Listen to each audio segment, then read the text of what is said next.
Hey everybody, welcome to the Sales Made YouTube channel. This week we have a very important topic. We are talking about how to market your business in a downturn. So when we talk about marketing a business in a downturn, there are a few things that are very important. One of them is, how can you gain visibility to the people you want to talk to, actually? How do you get in front of them so they can see you? How do you interrupt their pattern? How do you get their attention? How do you keep their attention? How do you know what to say, when to say it, and how to say it? And how can you actually find that right mix, the balance between becoming their friend on LinkedIn versus engaging them in a conversation that will eventually lead to them making a decision, whether or not they like and buy your services and products. So we'll dive into that, and we promise you to give you 5 unfair advantages, stuff that we're using every day. Stay tuned. Okay, right into it. So imagine you have a conversation with someone, a friend, your uncle, maybe even your dad or your business partner, and at some point they suddenly crack. You can see it, right? They're losing their temper, their structure, and they start to cry. They're all in tears. I had a conversation like that last week, and it broke my heart.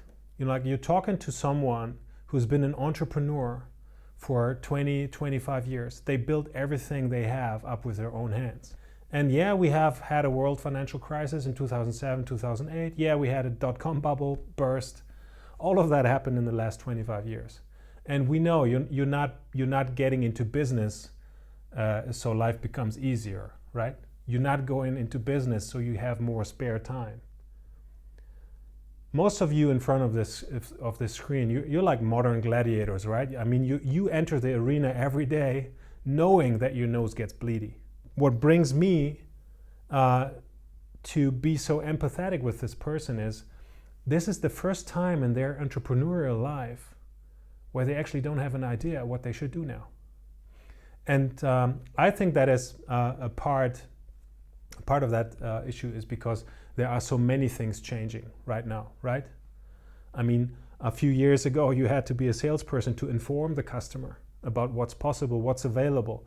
That's no longer needed. You had exhibitions. Even if you had nowhere to go, even if you had no friends, you could still go to an exhibition.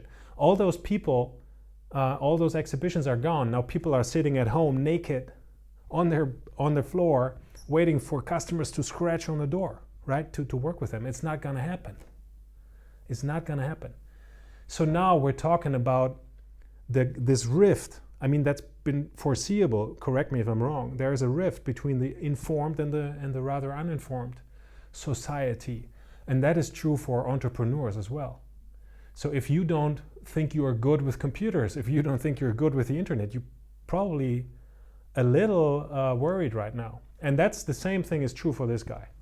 So, when we talk to our customers right now, customers in our growth program, or when we look at our own companies, there are actually like 3 categories of companies we see. There are those who are pretty relaxed. And I gotta say, I'm super grateful that we are in this technology space. You've seen like the NASDAQ and shares going up and everything, and like the Zooms and the Microsofts on this planet, they seem super busy, right? Even GameStop has its own story. So those people are pretty relaxed. Even if you're in healthcare, it's quite the same. If you produce masks or vaccines or anything like that, you're in a pretty good place. And these people, they don't freak out so easy.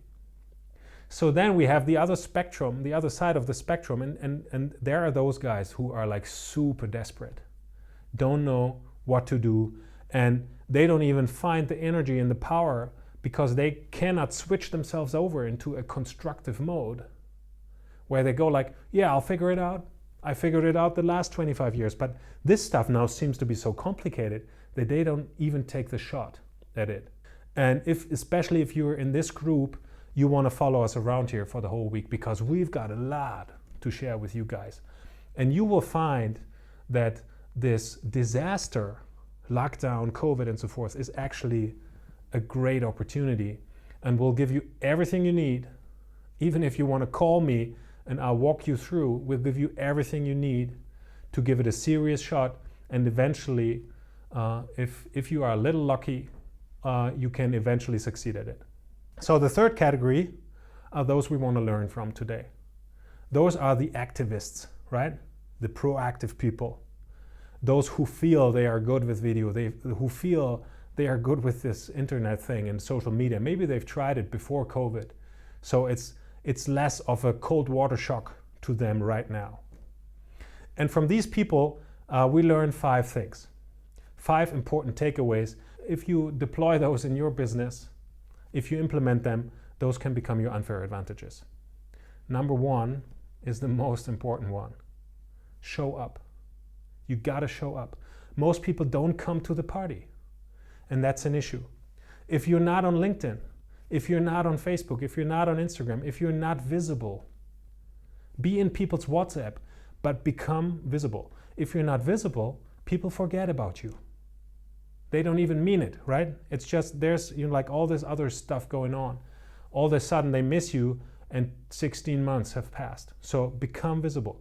And you should show up with a clear understanding of what you want to achieve, right? In our case, I know that we want to have 50 contacts per week, meaningful. We don't want to spam anybody.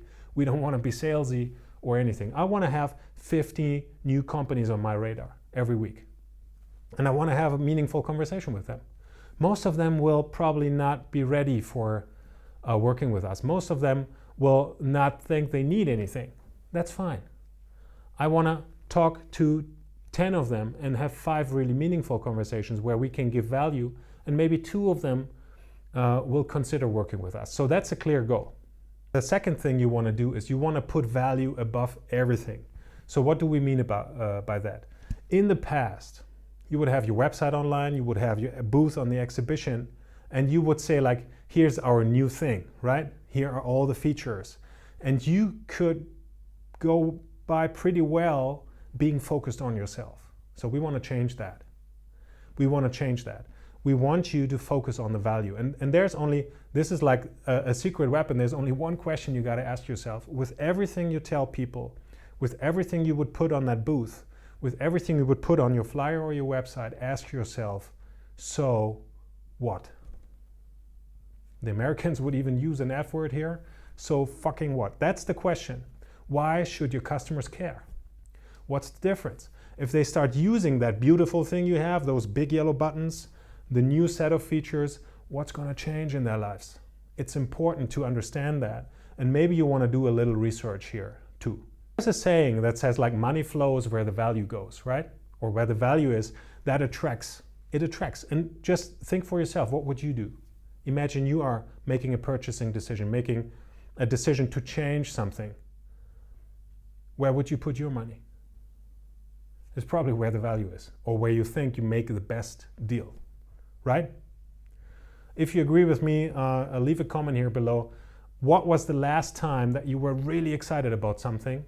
And then let us know if that had anything to do with your idea of the value you were getting. Was it high or low? Thing number 3 here, our tip number 3, is you want to be focused and you want to be very systematic. So typical, especially if you're in the B2B space and if you're in services or something, it's pretty typical that you do projects, right? And that has a downside. Typically customers come to you and they already have an idea of what they want. So now every customer is different. You will have to do a different handstand for every customer. You will see yourself doing a lot of pre-sales. Maybe you're writing complex offers. You're taking part in tenders and so forth. And that is a part of the business that may disappear faster. Because now people don't see you, they will not have you on their short list as much as they did in the past maybe. So the simple thing is, you want to switch that. You want to look at one offer you're making, one box, one package. Make it a beautiful package. Don't put in too much, and tell people what the value is. So what are they getting if they work with you, right? You would rather not sell, it's my favorite example, you would rather not sell a protein shake and say like, this is a protein 80, we can ship it to your door up to 1 ton per week if you want to. You would rather create a package that you now focus on new mothers, for instance, and you give it a beautiful color, and you write on the outside, fit in your favorite jeans, again, right? So now we understand there can be our protein 80, right, in that box. There can be a YouTube playlist of the favorite high intensity interval trainings, and there can be other things in that box. So we'll put a checklist under this video, all our 5 tips. For each tip you will have 3 checks you can make, and we'll give you more info. As said before, if there's anything you need, anything you feel uncomfortable about, anything you don't want to try all alone, just drop us a line, let me know, okay? So you want to have that one package.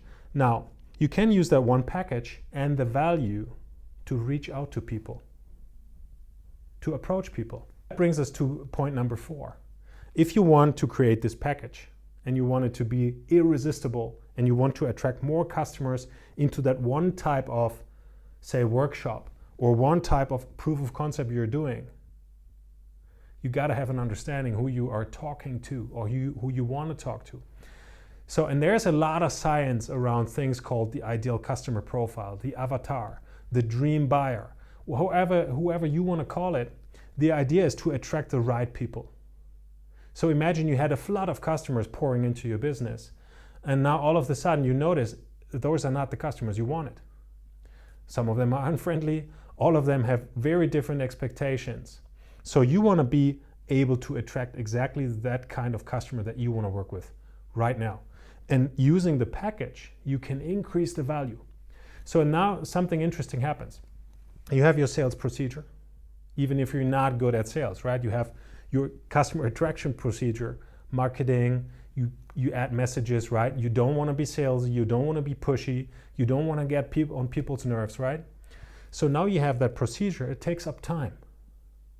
And with every customer buying that package, you are paying it back. So now all of a sudden your winning customer machine pays for itself.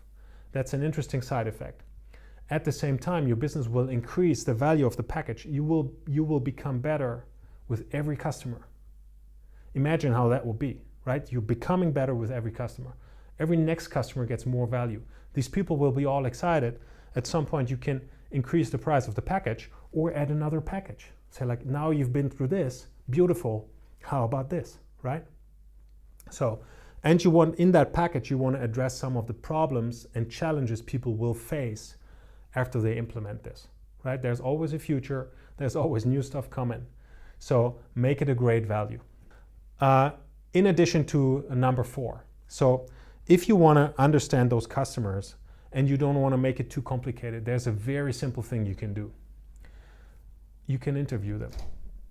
If you know what your ideal type of customers is, say manufacturers, mid-sized, located in southern Germany, you can really call some of them and interview them. Sometimes it's as easy as saying like, hey, we know that you guys have some challenges in the moment. We want to be very helpful. We want to provide the best service for you manufacturers in southern Germany. We can only do so, we believe, if we truly understand what's going on with you. If we truly understand what are some of the challenges that you are seeing. If we truly understand where you are going. So please, please, please, we have done our homework. We have a pretty good idea what's going on with you in your businesses and where you headed. Let's have a 20-minute conversation. That typically works. And if customers understand that you are not interested in yourself, but you're interested in them, they will typically share a lot with you. You will be overwhelmed. That's the typical response we get when we do this. So these interview pieces are very important. And you will get a lot of original voice from the customer that you can then again use to describe your package and to design the outreach. It works fantastic. You got to try this. Number 5. Number 5 is about one-to-one empathy. So you want to look at one customer. You want to look at one prospect. Don't try, in this situation, don't try to do one-to-many marketing or viral marketing even before you had that conversation one-to-one. You can actually have that conversation 32 times before you even think about turning it into advertising. Never advertise if you don't have the package ready and people are excited. Never advertise if you don't have the conversation ready and tried. So that is thing number 5. And being very empathetic also allows that customer to tell you not only what's going on in their business and what they need, you will also feel with them. And that makes it even more easy for you to understand why they really need you and what you are here for. And we know from Viktor Frankl, we know from Simon Sinek, once you rediscover that purpose or you heighten the purpose, and you know, like, you're getting up every day in order to save 10,000 organizations out there, your life will feel a whole lot different and you will see that energy return. I know it's hard sometimes. It's hard being an entrepreneur. It's hard carrying all this weight alone, feeling responsible, being awake at night, not knowing, like, the 31st has come and how do you pay the bills? I know it's hard. How many months in your life have you made it through? You're like super competent at this, right? You don't have to give up. You can make this. You totally got this. So I don't want you to give up. I don't want you to feel worn out. I don't want you to feel the despair. Let's keep going here, okay? Bear with me. We'll be talking about this growth thing for the next 14 days. We'll share a lot of information with you. And if you're interested, we're putting the checklist down here below. It's a 15-point checklist, like 1, 10, 5, 10, 15-point checklist, right? And for all of the 5 points that we had, there are 3 checks you can make. We'll give you a few examples. If you want it, drop me a comment below that says, like, I'm in this. And it's not over, with the words of the great Les Brown, until you win.